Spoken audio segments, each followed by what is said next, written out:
Hello and welcome to The Wise Why. This morning I am joined by what I consider to be one of the calmest men I have ever met. Well, actually that's next to my husband, Alex Dean, who just doesn't let stress worry him. And if he does, well, I've never seen it. But as usual, The Wise Why is not about me. It is about my guest. So Alex, the floor is yours. Good morning. My name's Alex from Be More Effective. We are a growth enabling consultancy based in the home counties, but supporting clients all over the world. We do training, development, HR, recruitment, coaching, and consultancy. Awesome. Now, can you explain a bit more about the training and development before we go into everything? Just a bit more about what Be More Effective does and how it would help and support a business. Yeah, absolutely. So we work with clients from your one-man bands all the way up to multi-million pound, £100 million plus businesses who with hundreds of staff, helping them with either their HR and their training, whether that be sales, leadership, growth, whatever that need may be. That's mainly through my business partner Bob and some of the team there. The other side of the business there is we will work with businesses to help them find and develop the right people. So we'll look for the right skill sets and the right people, whether that's coaching, line managers, MDs, directors, all the way through to identify and bring these people into the business or get the best out of them when they're already in the business. I know people are really important to you. You talk about it a lot. I wonder if you could expand a bit more on the why people are really important to you. People make or break everything.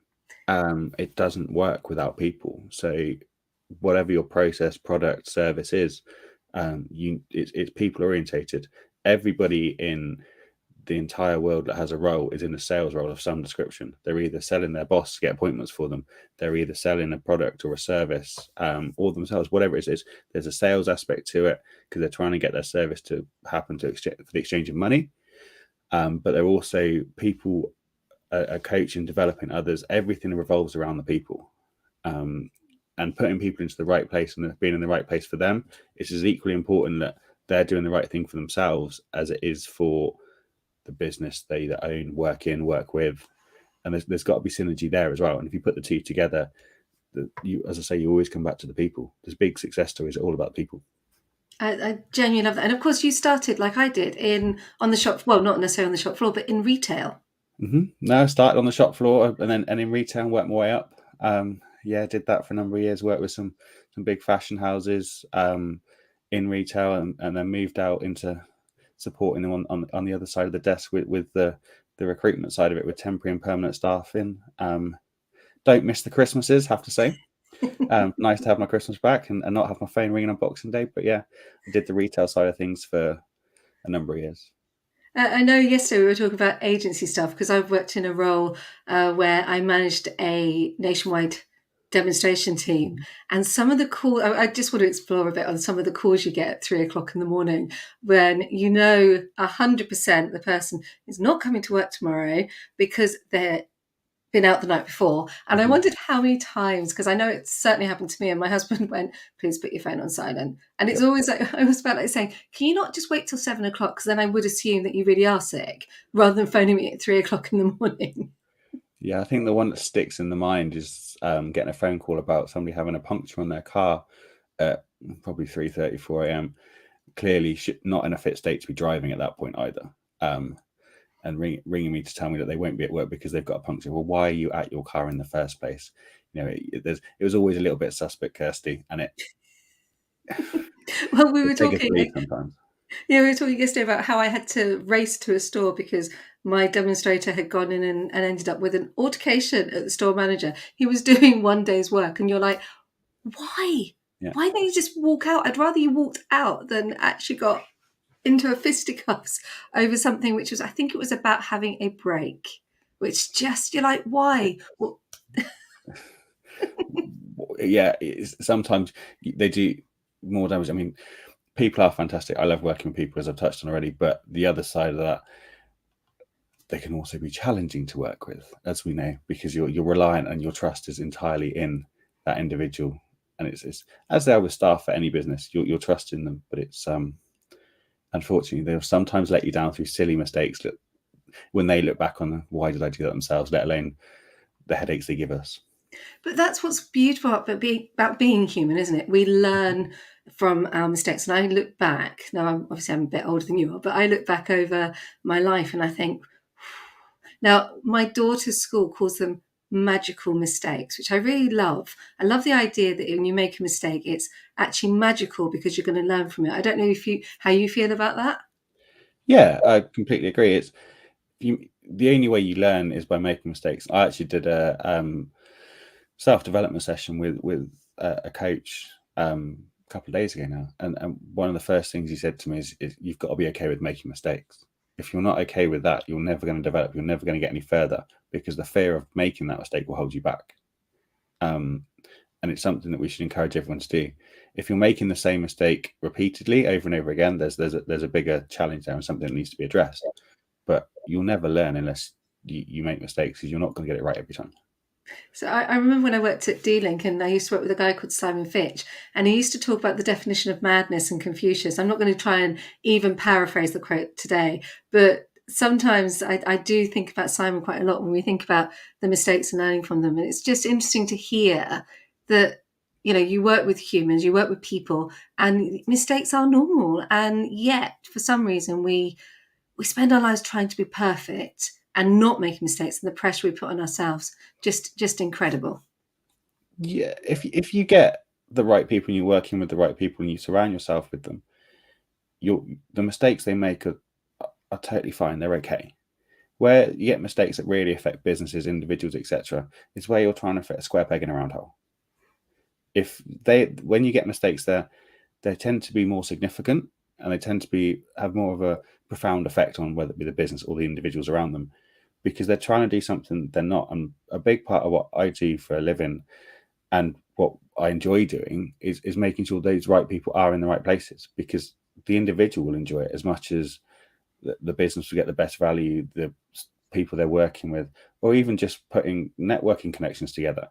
You put the right people together, it will work well. You can't put a square peg in a round hole. As I said to you before we went live, Kirsty, I don't go into offices and clients in a suit. I'll go in my jeans, my trainers, a shirt, a jumper. Surround yourself with people that you're okay with and you're comfortable around them. Great, happy days. If that's not what they want and they want the big corporate impression and got someone to come in a suit, whether that be male, female, whatever, then fine. But otherwise you're trying to squeeze me into a square peg in a round hole with me, and that's not us either. So it's all about making sure you've got the right people. I love it, because I can remember when I was told I had to wear a suit, and I used to. It was like I was in in constraints somehow. I was pulled in. I want to explore a little bit, because you started in retail, but you learned a lot because you didn't just work front of house, you worked back of house, didn't you? And you saw and you built and you really grew a really good successful career, and now you've had this transformation and you're a partner in the business, aren't you? Yeah. So the business, sorry, excuse me. The business is 23 years old. My business partner Bob, he's had it the whole time. I bought in. He convinced me to come on board, and I did. I love it. It's great. But everything I've done is revolved around where I've been before. So I couldn't do anything without what I've done in the previous role, if that makes sense. Right back from the retail, the operations side, working with stores all over the country, building connections and working with the people, understanding people within those stores, both front of house and back of house, you say, right from warehouses all the way through to getting stock on the shelves. And every success has always come back to people. Just amazing. I'm really honestly loving it. So along the way, you've met Bob. Now he's convinced you to come into the business. What was it about Bob that inspired you to? Because it's quite a big leap of faith you've done. Yeah, it's. I always knew I wanted to work for myself. That was always something, and it was something that I was considering anyway. And then Bob twisted my arm and said, "Come board." No, there was no twisting involved. We had a coffee. Truth be told, I phoned him and just out of the blue and said, do you know of anything going? We had a relationship in the first place anyway. We knew each other well. We'd worked together on projects. I'd done some consultancy work for the business through another organisation, and then he turned around and he just said, you've got to come in. You know, we've spoken before. You've got to come into the business. The two of us drive each other up the wall sometimes, but you know, we get on well on the whole. We have a good relationship. We're always on the same page with what we want and where we're going. The how is where we have questions, but that's the beauty of people again. You're always going to have a slightly different way of thinking how you're going to get there, and it's putting those ideas together that make us stronger. And we just work well. It just works. We've had a really good couple of years, and long may that continue. Awesome. And you were talking yesterday about a lovely lady that you were doing a job, and then after you'd finished the contract, she ultimately said, "Come and work for me." That was in the previous role. So when I came out of that was moving out of retail into the agency side. So when I was working for a retail brand, Jack Wills, we had we did a project where we used a number of temporary agency staff to cover gaps, if you like, across the store and back of house while we were redesigning the teams and doing a refit at the store. It was a fantastic experience. And Kelly, from who I worked with previously, she very kindly said, who owned the agency, come and have a go and come and work with us. It was a point in my career where I either took another project on or found something else to do because the project I was working on was coming to a close, or changed roles. And Kelly offered me an opportunity, and off I went. So that's where the agency stuff started, and I started working with all the different fashion houses across London and Oxfordshire as well, and particularly Bicester Village. It's beautiful. I love the fact that you have been brave and embraced and jumped and embraced and jumped and embraced and jumped. And that's kind of what I was getting to, is how many times you've just been brave. You've jumped into the unknown and you've come out the other side, and look at you, you are thriving. It's just beautiful to watch. So I want to know about moments where you may have just gone, why did I jump? Why did I make the right decision? Those aha moments, those moments where maybe you were actually riddled with self-doubt. Going back to what we said about mistakes, if you don't jump, you never know you made the mistake, and you only get one chance. So everything we do I do is been built on, you've got to try it, you've got to give it a go. I'll do my due diligence. I'll do go through my thought processes. What I need from an environment to be successful, what I would want, what I like, etc. Build those lists, build that picture. Talk to my wife, make sure she's happy, make sure she's comfortable with it, and go from it. There's always a what if question, and it's if you always answer that question with no, I'm not going to do it because what if that happens? As I say, you're not going to get anywhere. The aha moments. I mean, I've had a couple. I've had moments where I've gone, why, particularly at 3 a.m. as I say on Boxing Day morning when the phone's ringing from temps. That's probably the most wise, the biggest why questions I've had. The aha moments though, it takes time to get comfortable where you are, and the biggest aha moments for me have always been kind of 6-7 months into whatever I've started doing and gone, that's why I'm here, and seeing the difference, particularly when you work with people and see successes. So our successes are other people being successful, quite literally, whether that be coaching, whether that be leadership, whether that be recruitment, whether that be training and developing leaders to be able to do it for themselves. It's all based around other people's successes. If we can add value, then whoever we're working with will be more successful, and we've done our job. And that's the aha. As simple as that. I really love the fact that you said it takes 6 to 7 months to get settled, and then you get that aha moment. I was talking to someone recently who said, I've been in the job I think it was a month, and they were like, it's uncomfortable, I'm not where I am. And I was like, but it takes 6-7 months for you to feel comfortable, and I think it takes 2 years for you to really establish yourself in a role. Absolutely. But and that's why I get the jumping thing, where in recruitment where people jump every 2 years, they're jumping, but you just know your role. Well, I feel. Yeah. No, you're right. I had this conversation with my wife. She joined our business 4 or 5 months ago now. I'm not entirely sure she knew what we did beforehand, truth be told.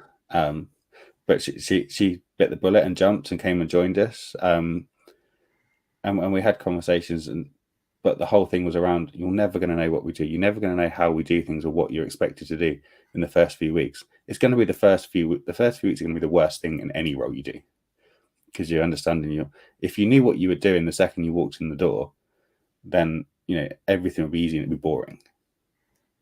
It's all about that learning phase and going through things, understanding what's expected of you, etc.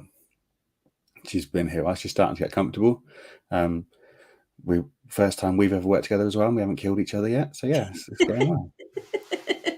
I like that. I really do, because I couldn't work. I adore my husband, but there's no way we could work together because we have completely different fields. I'm this creative who goes off and does marketing and confidence and all these really creative stuff, and he is the engineer.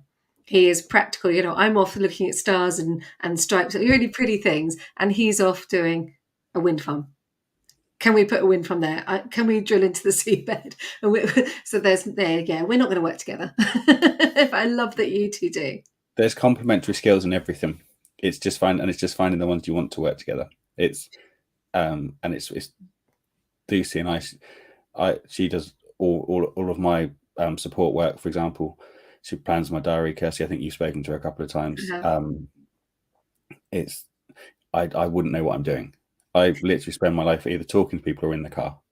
And I look at the diary and everything's ready to go for me. Everything's organised, and I wouldn't be without her for that. It's just she does a fantastic job for me.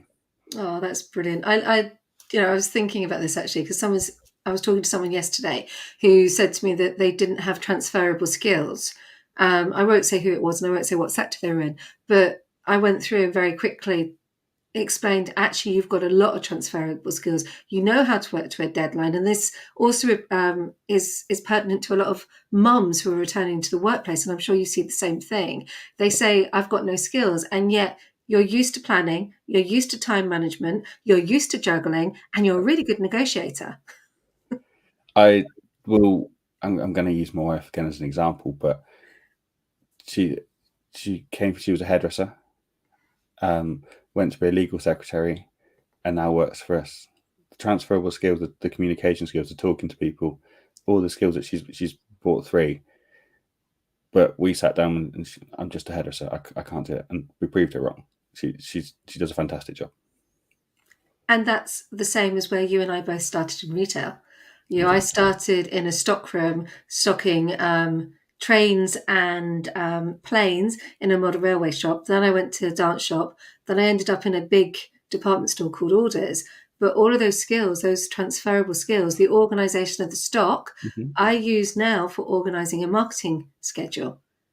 Yeah, it's everything that's similar to what I've done, Kirsty. Everything you've done, you probably couldn't do what you do now without what you've done before.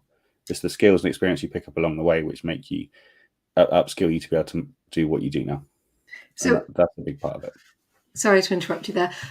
So you've talked about your wife, and she's obviously a real amazing inspiration in your life. I'm wondering who else is inspiring to me. Yeah, there's the obvious one. There's my mum. Always mummy's boy.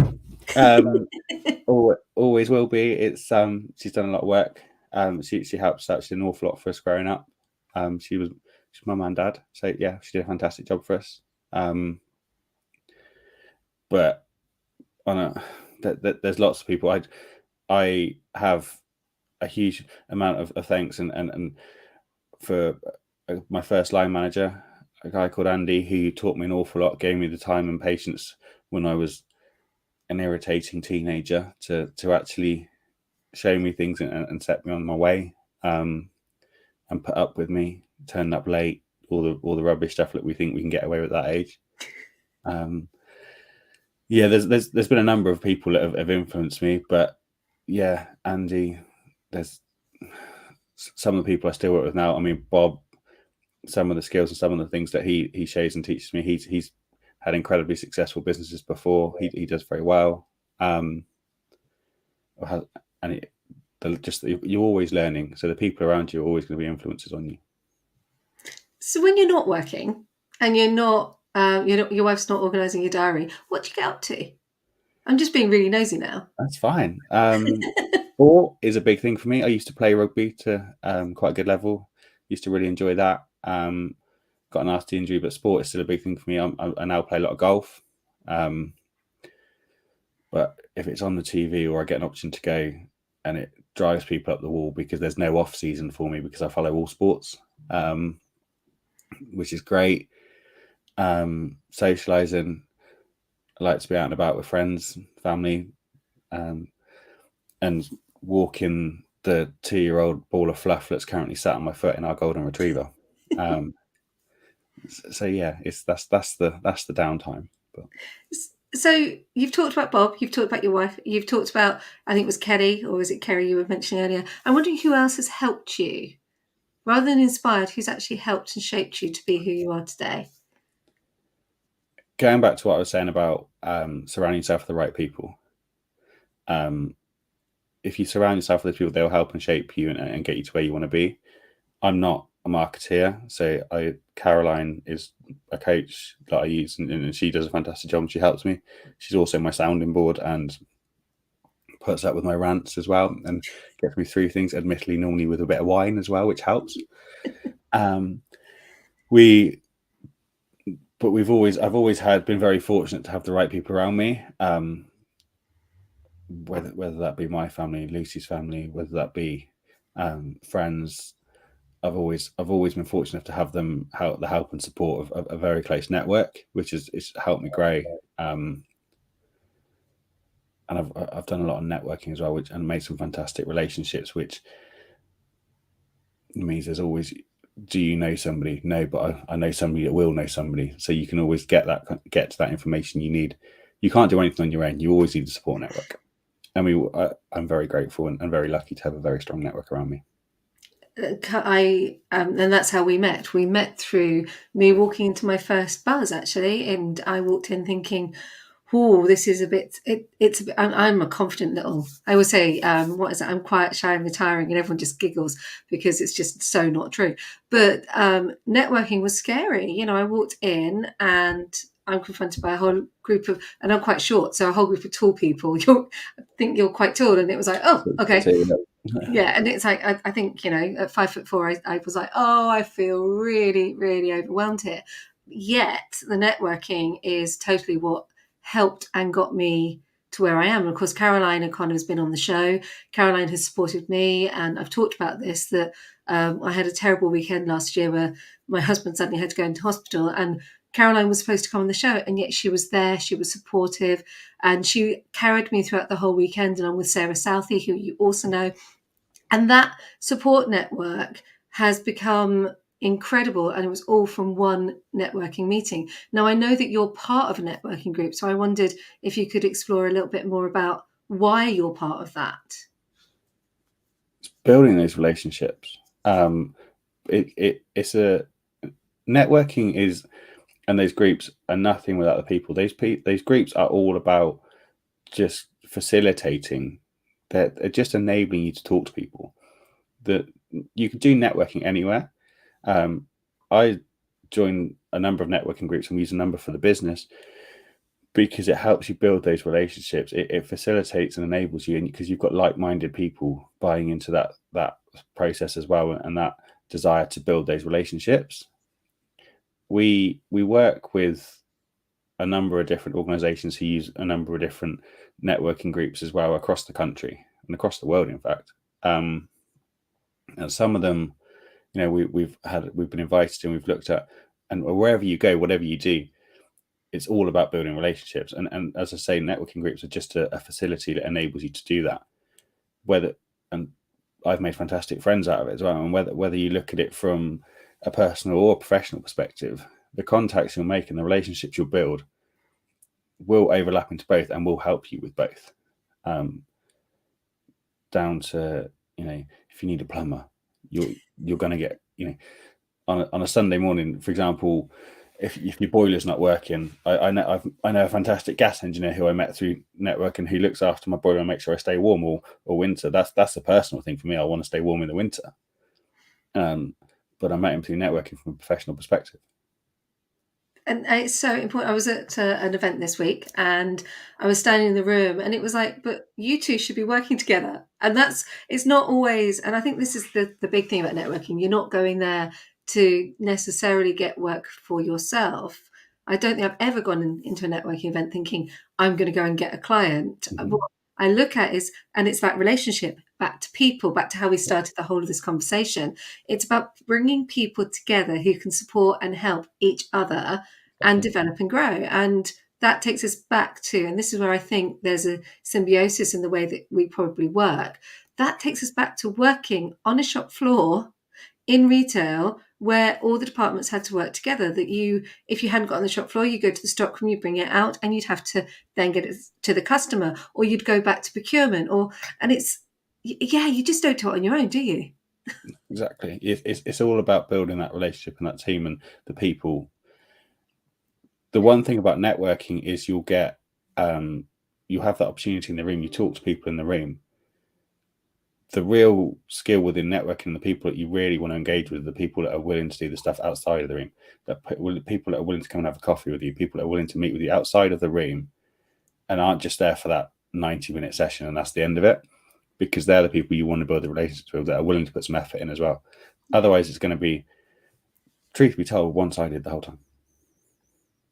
It's interesting because I'm obviously I go to the bars, but I like it, and I like OBCM, but I like it because I don't have to do the elevator pitch. Now I'm an on-camera coach and I'm a public speaker, but I hate the elevator pitch because it always feels long and uncomfortable. Even my videos on the YouTube channel tend to be just around the minute because people turn off. So just touching on it because I'm wondering how you feel about the wonderful elevator pitch. I don't mind talking to groups of people, generally similar to yourself, Kirsty. Happy to talk. The elevator pitch, if you know your product, you know your service, then a minute's not long enough. And it's the challenge is trying to squeeze in what you want to get out and make it as powerful, as impactful as possible in that minute. If you know your topic and you know your subjects, you can talk for hours. And that's where people, certainly in my experience and myself personally, struggle. Is what do I actually say in that minute? Because I want to say so much. You say too much and nothing goes in because it's just a big blur. You don't say enough, and after 30 seconds you've stopped and people go, where's the rest of it? But it's finding that 1 minute that sums up a business that's significantly bigger than 1 minute for anybody. Yeah. It's really, I always have a plan. So I don't ever plan I don't think we've ever done a 1 minute in the same place, but I never plan mine. And I don't script it. I don't write it. I just end up talking, and it's less is more. And always believe less is more. So be succinct, be direct, don't bullet point, and tell a story. Yeah, storytelling is the key to everything. So, well, this is where you get to turn the tails on me. So this is the bit that I kind of dread every week because I know that I always say to people, you've been in the hot seat for 28, 30 minutes. This time it's 28. And I always feel like, oh, okay, I have to offer you the chance to put me on the hot seat. So off you go. I think for me, it's, and I know what your answer is going to be. Well, I think I know what your answer is going to be already. But it's why do you do these? Why do you do these talks? Why do you bring people in every week and have these conversations? I mean, it's fantastic for me, and as we have a great conversation. But why do you do it? So I do it because there's a couple of reasons. One, I want to raise people's profile that aren't usually seen. So people like yourself who may not get asked to go on a podcast that will go onto YouTube, and I want to show that actually working in business is fun. I, as a lone business owner, really, really miss my coffee morning on a Friday where you'd go and get a coffee at that coffee machine and talk to one of your colleagues. So for me, I get that, and that fills a gap in my life. I'm nosy by nature, so I love to know about people. But ultimately, I want to give you video because going on video is incredibly uncomfortable. And if you're not used to it, this is a really safe environment to come on. So I'm not looking to expose your underbelly. I'm not looking to trip you up. I'm looking to keep you safe. And I feel it's really important that you get to take the video and you can share it wherever you want to. And the other thing is, I give you the copy. So you're as vulnerable as I am. So if I say something that's really wrong and I make a fool of myself, well, guess what? You've got that. And so I'm actually as vulnerable as you are through the Wise Why. And I just was sick and tired of perfection. And I really mean perfection. The podcasts out there were perfect. The podcasts out there were polished. And there was nothing that was just real, just replacing that conversation. So if something goes wrong on this show, it goes wrong and it stays in. If we muck up or we make a mistake, it stays in because it really is about people, funny enough, and the human connection because nobody is perfect. And it's taught me an awful lot. And you have no idea how many nuggets of business acumen I have got since sitting here launching 45 episodes ago. And I really ultimately like sharing your story. Hopefully that's explained it. No, it does. Thank you. It's as I say, I sort of knew what you were going to say because obviously we've spoken before, but it's always good to hear it. I'd say for the 50th one, are you going to sit the other side for the whole thing and get someone to? Oh, now that's a really good idea. Unfortunately, I haven't booked that in because I'm booked up to April, so I never thought to do that. I will see what number I'm on, but yeah, you're right. I do. I did one. I did a podcast for OBCM, but it was part of the group. But yeah, you are right. I don't very often get to sit in the hot seat for very long. There you go. I think we have to hold you to that one. So thank you so much Thank you for for having your me. time this morning. I promised you'd be off in time for your meeting. It's been an absolute pleasure. I have loved this conversation. Thank you, Kirsty. I really enjoyed it. Good talk.